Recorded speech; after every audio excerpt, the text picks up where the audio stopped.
This is Hidden Killers Week in Review. A look back at the most prolific stories of the week.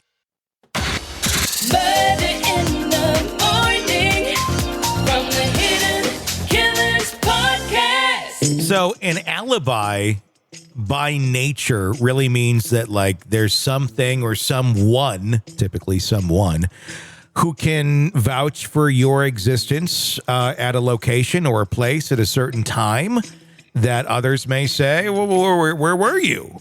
Well, here's my alibi. I was here, and we can prove it this way. An alibi is not just saying, I like to go out for drives. It's what I like. No. Which was actually the initial alibi of Bryan Kohberger. And then John Judge said, that's not an alibi. Like, you like to go for drives? That's lovely, but that's not an alibi. So they had until Wednesday, the 17th of, what is it, January, February, March, April, May? We're in April. We're in April, Yep. And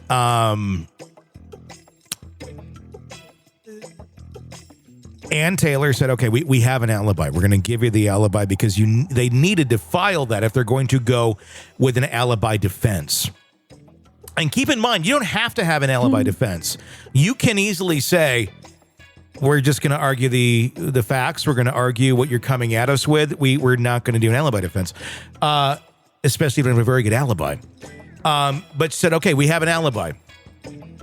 And that alibi essentially led up to them saying he likes to go and look at the stars and look at the moon. Oh, how wonderful. Sometimes likes to go out at night and jog at times. He likes to drive around by himself, alone, late at night. It's like, that's kind of creepy in itself.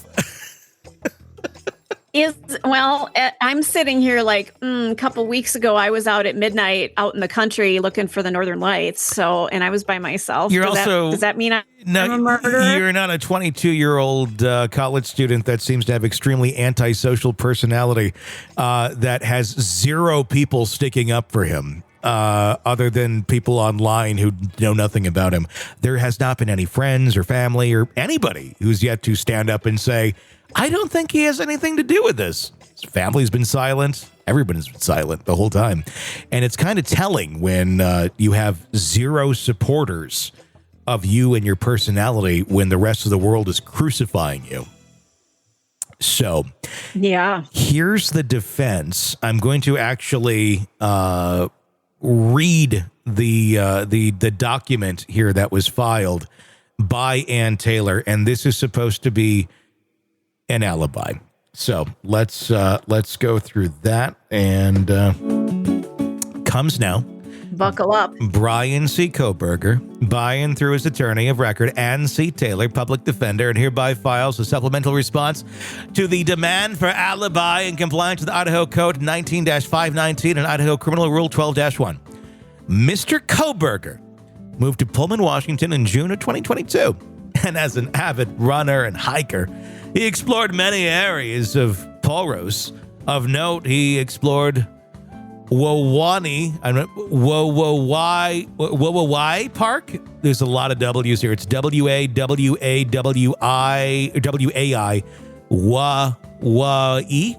Park in July of 2022. And this became a favorite location. After the school year began, Mr. Kohberger was busy with classes and work at Washington State University, and his running and hiking decreased, but did not stop. Instead, his nighttime... Already not buying this. His nighttime drives increased. This is supported by data from Mr. Kohberger's phone, showing him in the countryside late at night and or in the early morning on several occasions. However, the cell phone ping data kind of puts him near the fucking King Roadhouse. But we're not going to put that in this document. The phone data includes numerous photographs taken on several different late evenings and early mornings, included in November, depicting the night sky. I'd love to see what else that fucking cell phone produces in terms of text messages or whatever weird shit we're going to find on there, other than just the night sky. Mr. Kohberger was out driving in the early morning hours of November 13th, 2022, as he often did, to hike or run or see the moon and stars.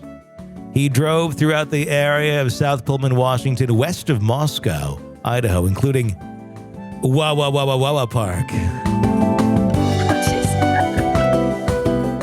And now, because we can't have full corroboration, we have partial corroboration from an expert witness, which means basically somebody said, "I'll take your money." Sure, I'll talk about something. Mr. Kohberger, and I should clarify that, because we have several expert witnesses on our show. Not everyone does that, but in the world of expert witnesses, there are really good ethical ones and there are some shitty ones. I know nothing about this one, so I'm not saying this one is a shitty one, but I'm saying if you're testifying in behalf of Bryan Kohberger, you may want to kind of realign some things in your life. Just my opinion. Mr. Kohberger intends to offer testimony of Cy Ray, CSLI expert, cell tower, cell phone, and other radio frequency circumvirtuate is attached. I never heard of this before. To show that Bryan Kohberger's mobile device was south of Pullman, Washington, and west of Moscow, Idaho, on November 13th, 2022.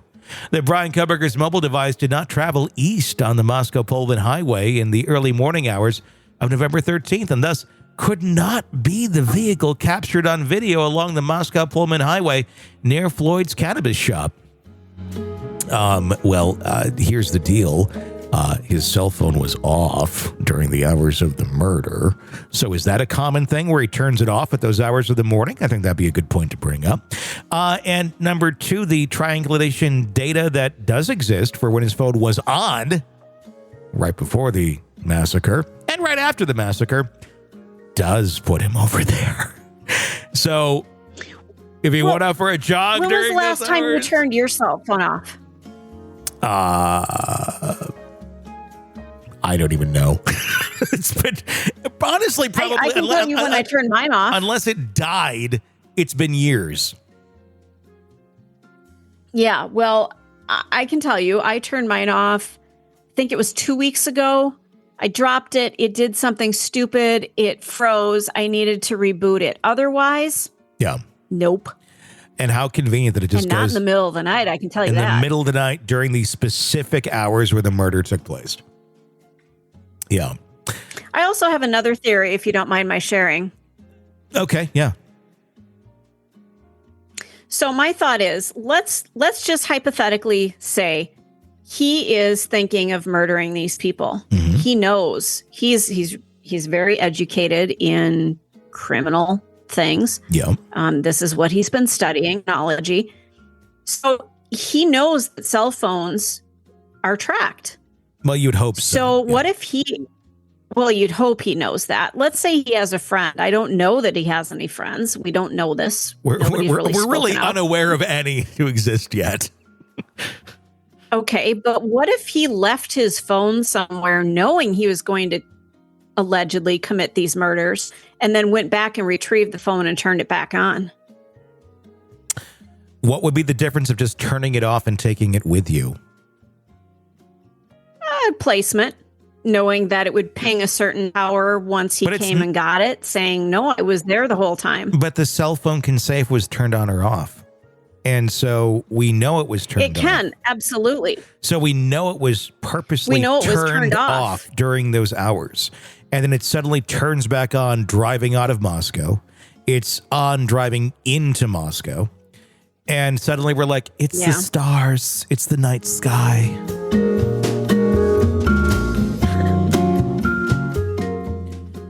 I don't know. Yeah. Additional in the last paragraph of this, additional information as to Mr. Kohberger's whereabouts as the early morning hours progressed, including additional analysis by Mr. Ray, will be provided once the state provides discovery required and now subject to an upcoming motion to compel. If not disclosed, Mr. Ray's testimony will also reveal that critical exculpatory evidence further corroborating Mr. Kohberger's alibi was either not preserved or has been withheld.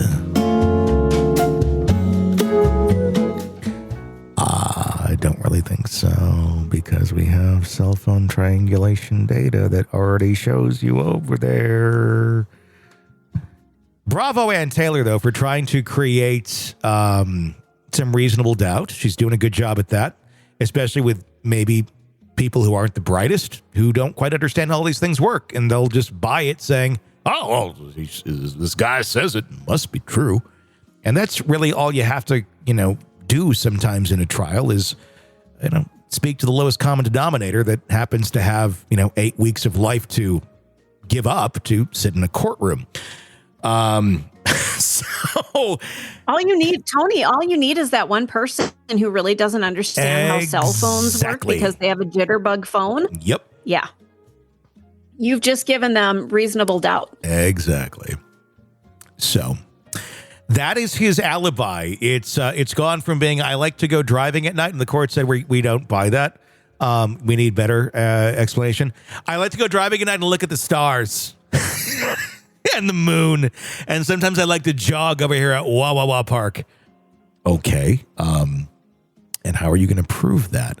Well, this guy Cy Ray, who's a CSLI expert, and he has an Instagram account, he's going to prove it. What we already have, like, actual experts that have triangulated your data over here and kind of show a pattern of going around this house on a regular basis. So that doesn't really add up. It doesn't really make sense. I like the stars. It's pretty fucking pathetic. I don't even know.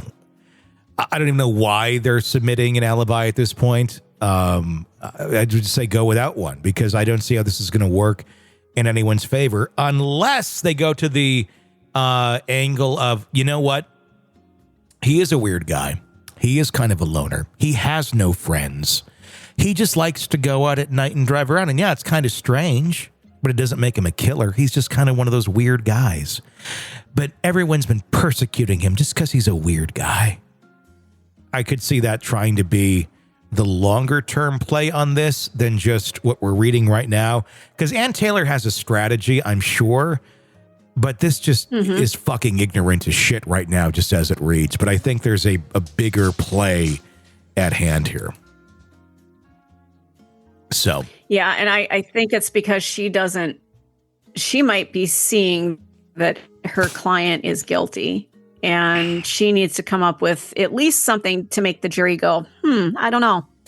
Yeah. I mean, I was starting to wonder that the other week of, like, does she just want to get off this trial? But I mean, there's a lot of money to be made here, without a doubt. She's getting paid very handsomely by the state to represent him. But at the same point, is it just such a losing battle that maybe at some point you're like, I'm out. Like, I can't just say I quit, but maybe I got to do something. And I don't know. I mean, I wonder how much he is steering the ship and how much she is steering the ship, because at the end of the day, you have to do what your client wants. So he had to agree that this is a valid alibi. And he's as educated as he was on criminal law and such. He really had zero social skills or understanding of what people would buy as bullshit or not. And that's just judging by the way he treated people from what we know factually. In interpersonal relationships. So I don't think he's necessarily going to bat an eyebrow of his giant eyebrows that people are going to look at this and go, well, that's bullshit. I think he thinks what he says is fact, and people will believe it's fact because he's a fucking narcissist. So I don't know. It's very interesting to see that this is the alibi. It literally simply adds the moon and the stars, literally, to the old alibi. Want to listen ad-free? Want advance access to all of our interviews before anyone else? Become a True Crime Today Premium Plus subscriber on Apple Podcasts. You get every episode commercial-free. So you can binge on true crime until you can binge no more. Search True Crime Today Premium Plus on Apple Podcasts now, or go to our podcast page and sign up now. More of the Hidden Killers podcast next.